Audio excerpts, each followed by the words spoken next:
guys, welcome back to my YouTube channel JKSSB English Master Class. Friends आज मैंने एक और वीडियो आपके लिए लाई है, नया कंटेंट मैंने लाया है 15 MCQs on idioms and phrases आपके आने वाले एग्ज़ाम्स के लिए JKSSB के जो junior assistant, finance, accounts assistant, MTS, stock assistant सबके लिए ज़रूरी है। ठीक है, बिना टाइम को वेस्ट किए हुए चलिए वीडियो स्टार्ट करते हैं। लेकिन स्टार्ट करने से पहले आपसे एक स्मॉल रिक्वेस्ट है, आप प्लीज़ मेरे इस चैनल को सब्सक्राइब कीजिए, वीडियो को लाइक एंड शेयर कीजिए। चलिए स्टार्ट करते हैं। पहला question, find the closest meaning of the phrase the movers and shakers. बताइए क्या मतलब है इसका, मूवर्स एंड शेकर्स का। ये एक इडियम में फ्रेज है, ठीक है। आप बताइए इसका क्या मतलब हो सकता है।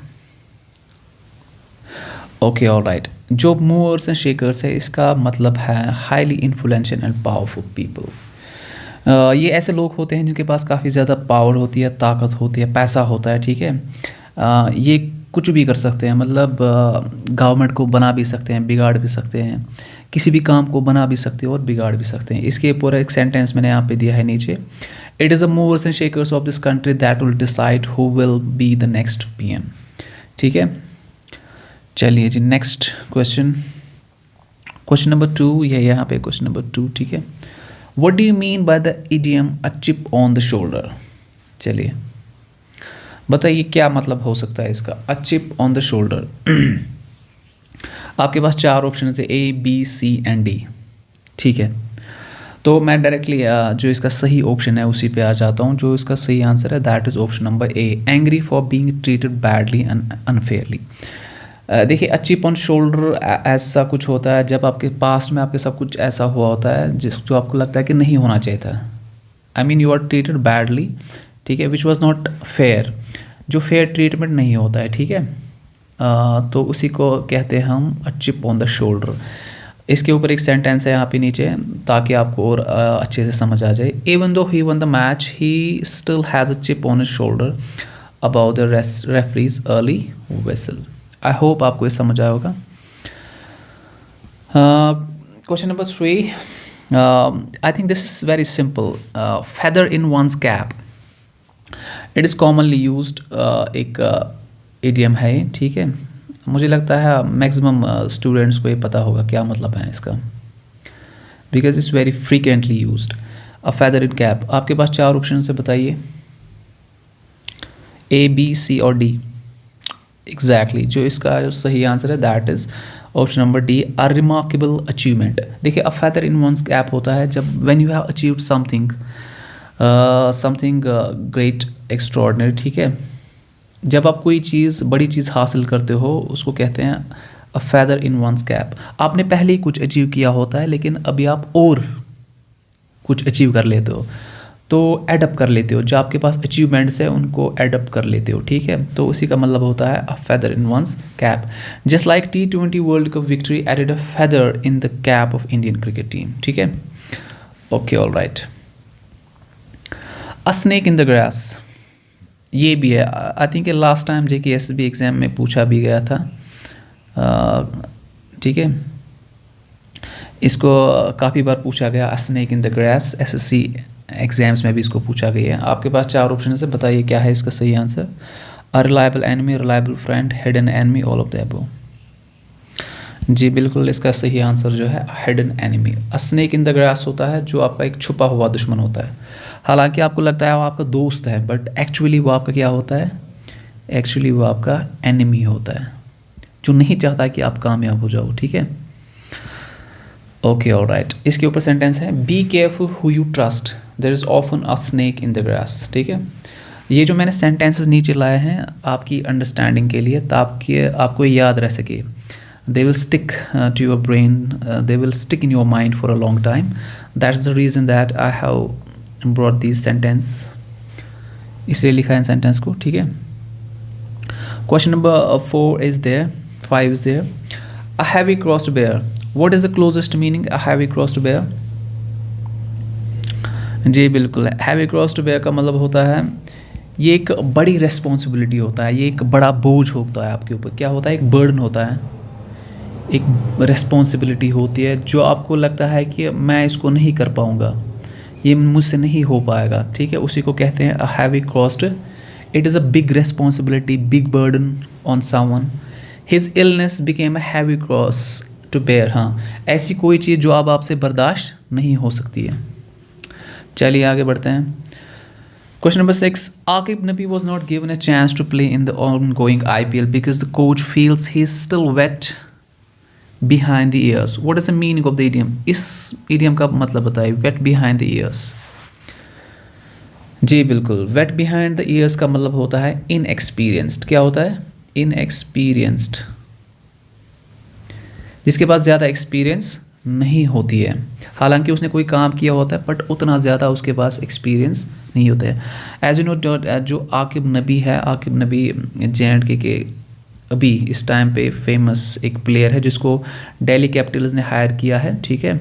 8.4 करोड़ के लिए IPL ऑक्शन में किया गया था इसको।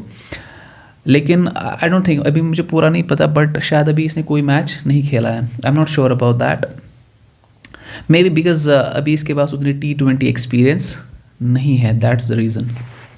चलिए, guessing the meaning of the idiom needle in a haystack. बताइए, नीडल इन अ हेस्टेक क्या मतलब है इसका? What could be its meaning? Can you do this?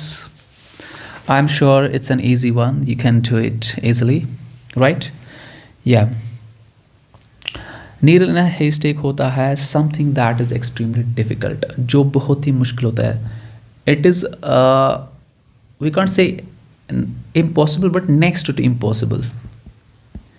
देखो, इम्पॉसिबल तो दुनिया में वैसे भी कोई चीज़ नहीं है, but we can say that next to impossible, very difficult, something very difficult to find और टू डू, ठीक है। Just like sentences here, cracking IAS exam is like finding a needle in a haystack. देखिए, IAS exam qualify करना, crack करना, ये कोई simple काम नहीं है, ईजी टास्क नहीं है, it's a very difficult task, that's why इसके लिए अप्रोप्रिएट है।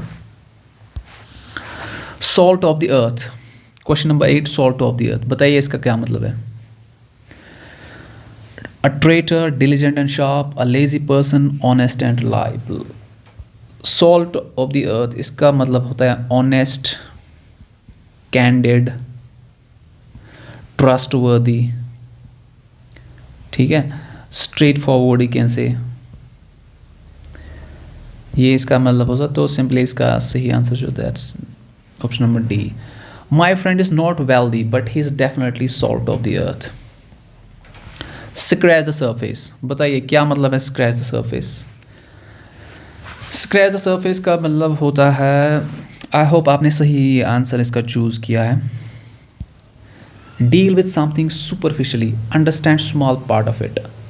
जब आप किसी चीज़ को ऊपर से यानी सुपरफिशली, शैलोली उसको पढ़ लेते हो या अंडरस्टैंड कर लेते हो, उसका एक स्मॉल पार्ट, छोटा सा हिस्सा समझ लेते हो, ठीक है।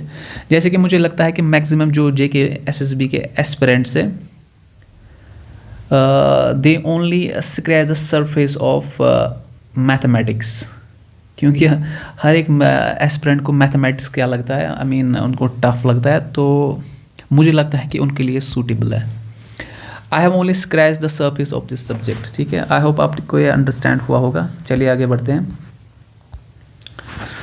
माई friend is feeling under the weather, बताइए क्या मतलब है इसका अंडर द वेदर? क्या हो सकता है इसका मतलब? चलिए मैं आपके लिए छोड़ देता हूँ इस इडियम को। आप मुझे कमेंट बॉक्स में इसका आंसर बताइए, ठीक है। कमेंट बॉक्स में I will be waiting, give its answer, ठीक है। Okay, question number 11 is vent one's spleen, choose its relevant meaning. क्या मतलब है वेंट वन स्प्लीन?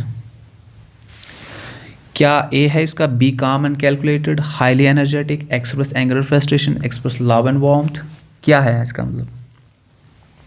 जी बिल्कुल, you are exactly absolutely right. इसका जो सही आंसर है that is express anger and frustration. जब किसी के अंदर गुस्सा होता है, टेंशन होती है, एक फ्रस्ट्रेशन होती है, तो उसको कहते हैं वेंट वन स्प्लीन, ठीक है। He is known to vent his spleen और पैटी इशूज़। छोटी छोटी बातों पे किसी को गुस्सा आ जाना, पैटी इशूज़ कहते हैं, छोटी छोटी बातें हैं। When it pours, it rains. Pick the appropriate. Guys, can you do this? This is a challenge for you. This is tricky one, I think. Can you do it? Let's see if you can do this one. आपके पास 4 options हैं, आप try कीजिए, फिर उसके बाद मैं directly answer पे आ जाऊँगा. तो चलिए जी, इसका जो सही आंसर है that is when something bad happens other bad things follow quickly. वो कहते हैं ना, एक कहावत है, जब मुसीबत आती है तो चारों तरफ से आती है. तो is exactly something like that. इसके ऊपर सेंटेंस भी एक है, first I lost my cell phone, a watch and now I tripped over a stone. Really when it pours it rains. ठीक है गाइज, आई होप आपको ये मेरा वीडियो पसंद आ रहा होगा. अगर पसंद आ रहा है आप प्लीज़ इस चैनल को सब्सक्राइब कीजिए, वीडियो को लाइक कीजिए और शेयर कीजिए. ठीक है, आपका एक छोटा सा लाइक, एक छोटा सा कमेंट, एक सब्सक्राइब आपका, it will become a reason of motivation for me. मैं आगे जाके और अच्छे अच्छे वीडियोज़ आपके लिए ला सकता हूँ. So guys please subscribe my channel. Question number 13, haste makes waste. बताइए क्या मतलब है हेस्ट मेक्स वेस्ट का. I think it's a common idiom. Maybe I think majority of the students को ये पता होगा. ठीक है, हेस्ट मेक्स वेस्ट, क्योंकि अब बोलते हैं ना, जल्दी का काम शैतान का काम होता है. ठीक है, आपको समझ आया होगा कि इसका मतलब क्या होगा. ऑप्शन ए, बी, सी और डी. तो डायरेक्टली इसका आंसर होगा that is acting too quickly leads to disaster. जब आप कोई काम जल्दी जल्दी करते हो, बिना सोचे करते हो, तो उसका हमेशा क्या रिजल्ट आता है? डिज़ास्टर. यानी वो काम सही तरीके से नहीं होता है. That is why we should have patience. हमारे पास क्या होनी चाहिए? पेशेंस, सब्र होना चाहिए. ठीक है, जब आपके पास सब्र होगा तब जाके आप JK SSB एग्ज़ाम को क्रैक करोगे. ठीक है friends, okay, may God bless you. Let's move forward. Question number 14, what do you mean by the phrase wee hours. बताइए वी आवर्स का मतलब क्या है. आपके पास 4 ऑप्शंस है, A, B, C and D. I don't think, मुझे नहीं लगता मेजॉरिटी ज़्यादा बच्चों को ये पता होगा कि वी आवर्स का क्या मतलब है. बिकॉज इट्स नॉट कॉमन, क्योंकि अनकॉमन है. क्या है, उतना ज़्यादा इसको अभी तक यूज़ नहीं किया गया है. तो let me directly come to the answer. It is before dawn time. तो जो वी आवर्स होता है, वी आवर्स एक्चुअली होता है 12 AM से लेकर 5 AM तक. Before sunrise, you can say before sunrise. ठीक है, इसके ऊपर एक सेंटेंस है, ही स्टडीज़ अंटिल वी आवर्स. वो रात को देर तक पढ़ता है, यानी 12 बजे से लेकर 5 बजे के बीच में. फ्रेंड्स, इस सेशन का ये लास्ट MCQ है. ठीक है, तो देखते हैं क्या है. अनसंग हीरो, क्या मतलब है इस इडियम का, इस फ्रेज का, अनसंग हीरो का.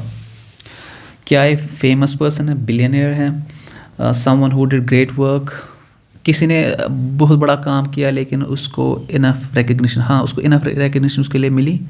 क्या ये हो सकता है इसका, या फिर ये लास्ट डी पार्ट. तो एग्जैक्टली गाइज, जो इसका सही ऑप्शन है दैट इज़ कौन सा है? Part D, someone who did great work but didn't get enough recognition for. किसी ने बहुत अच्छा काम किया होता है, काफ़ी ज़्यादा मेहनत की होती है, सेक्रीफाइस किया होता है किसी फील्ड में, लेकिन उसको उतनी रिकग्निशन, उतनी एडमिरेशन नहीं मिलती है जितना उसको मिलना चाहिए, जितना वो डिज़र्व करता है. ठीक है, जैसे कि यहाँ पे एक एग्जांपल है, Rahul Dravid is a real unsung hero of Indian cricket. So guys, that was it from this video. I hope आपको पसंद आया होगा. एंड जो भी आपने स्कोर किया होगा, आप अपने स्कोर को कमेंट बॉक्स में ड्रॉप कीजिए. ठीक है, thank you so much for watching this video. Take care, God bless you, bye bye.